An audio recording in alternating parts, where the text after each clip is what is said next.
all legal options to remain living together in the United States.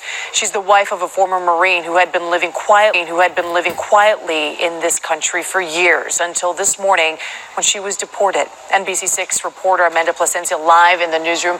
Amanda, a very emotional story you're following this morning.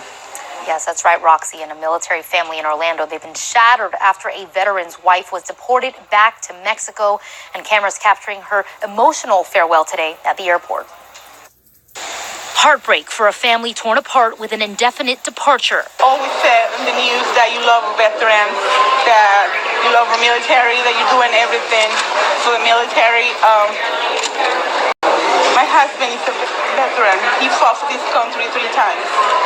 Your administration and yourself thinking that you are punishing me. You're not just punishing me, you're punishing my husband. Alejandra Juarez, the wife of a U.S. veteran, boarded a plane from Orlando back to Mexico early this morning. When I see a family being ripped apart, 2 little girls from their mother, who is a military spouse, it serves no purpose. Congressman Darren Soto even trying to step in, proposing a bill. The bill is a specific relief bill for her to be able to remain in the country and then to apply for residency. But time was up for now. Alejandra's husband, Temo Juarez, is a naturalized citizen and decorated former U.S. Marine. Loving this country so much that he would risk his life in 3 tours of duty, including Operation Iraq.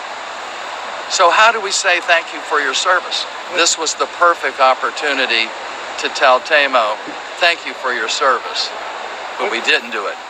Now his wife forced to leave the country. The 39-year-old is an undocumented immigrant who was living in Davenport, Florida for about 20 years without any issues until a traffic stop exposed her status. She has no criminal record but faced this order of removal from her unlawful entry to the U.S. back in 1998. ICE said that she re-entered the U.S. again after being removed, which is considered a federal felony. Now her attorneys say they plan to keep fighting this case. The couple does have 2 daughters who are American citizens. The youngest went back with her mother to Mexico. Live in the newsroom, Amanda Plasencia, NBC6 News.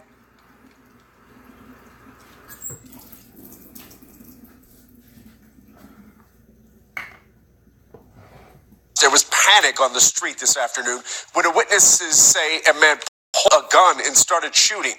Good evening, I'm Chris Loris. The Secret Service tells us that man turned the gun on himself. Newsroom's Derek Ward is live at Lafayette Park. Derek, what can you tell us?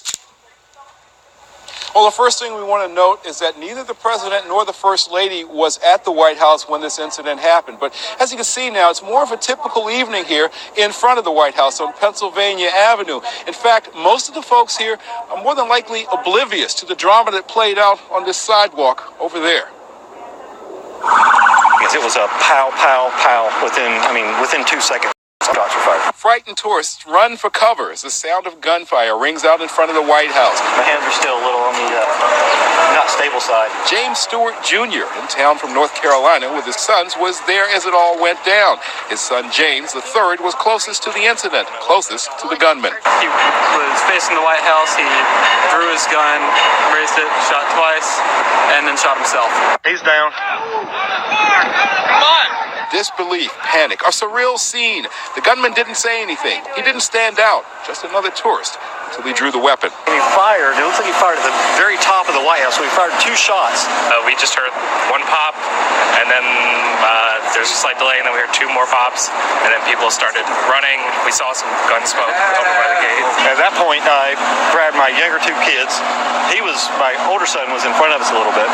We dove behind a car, and next thing you hear another muffled shot, which apparently was him killing himself. The already tight security around the White House was even tighter for hours after the incident. The Stewarts had planned to tour the White House. They found themselves giving statements to the Secret Service. That's from the Secret Service, but yeah, they had the White House tour that says, use the hashtag White House tour to share your experience. He's still formulating his answer. You think you're going to really share that experience? Now, again, this incident happened just before noon, and we understand that the Metropolitan Police Department is the lead investigative agency on the investigation that has ensued. Now, we understand that they know the identity of the person who was involved. However, they will not release it until they notify next of kin. We are live at the White House. Derek Ward, News 4. Back to you. A mother and her son beyond thankful today for a new effort in the Westlake District to get homeless families off the streets into homes of their own. NBC4's Angie Crouch joins us live with more details on this new initiative. Angie. Yeah, Colleen, as you know, every single night here in LA County, there are about 8,500 on this new initiative. Angie. Yeah, Colleen, as you know, every single night here in LA County, there are about 8,500 families with children living on the streets, and that number is up 29% over just a year ago. Now, this new housing development here in the Westlake District is one way the city is trying to tackle that problem by building more affordable housing.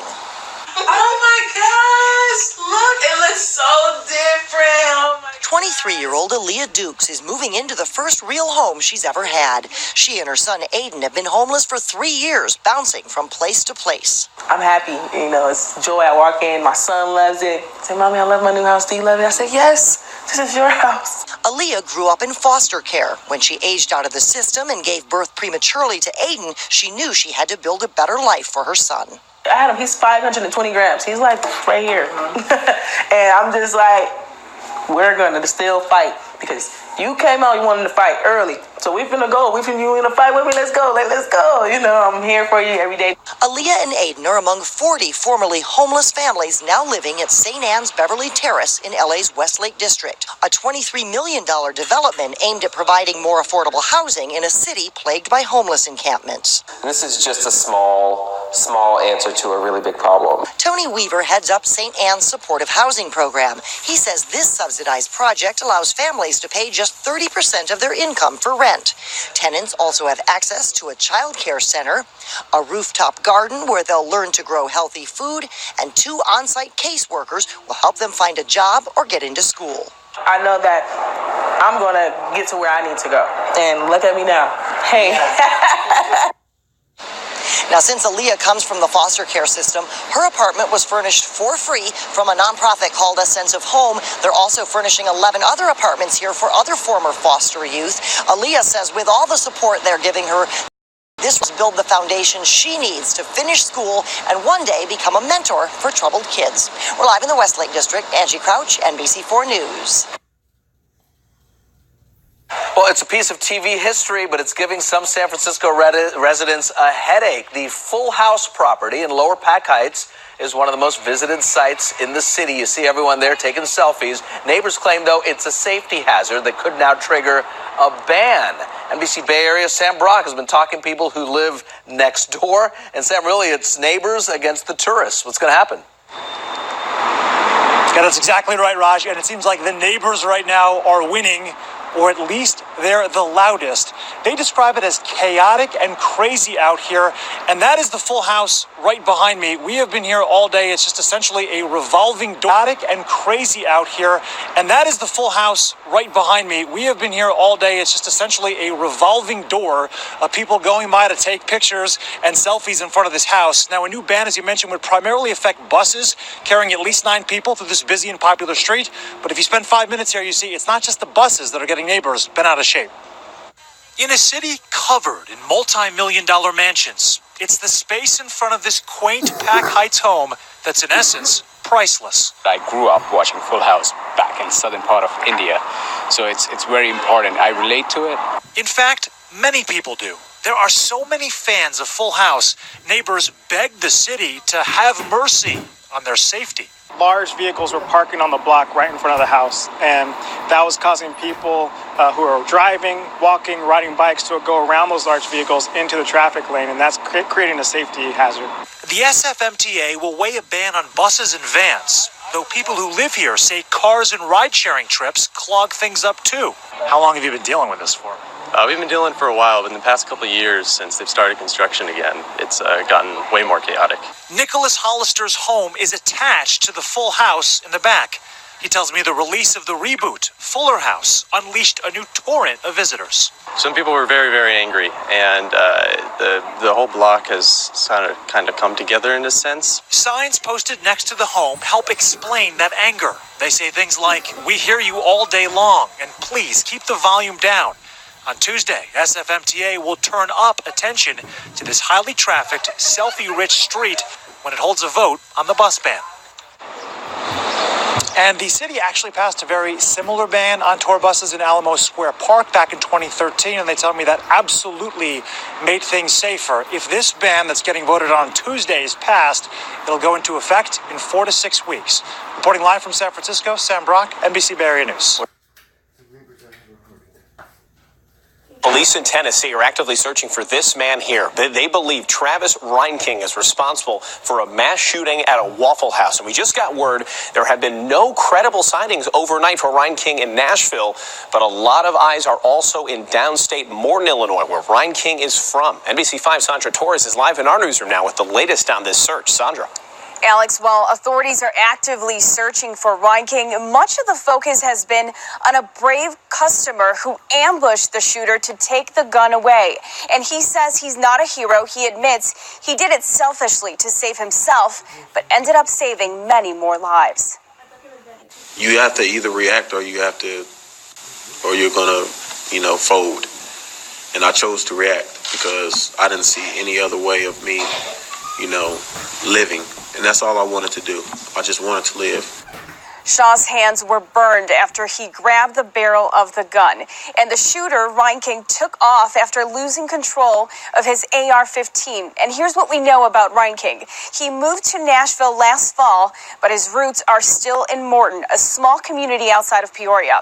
FBI agents and other law enforcement agencies were there yesterday interviewing his family.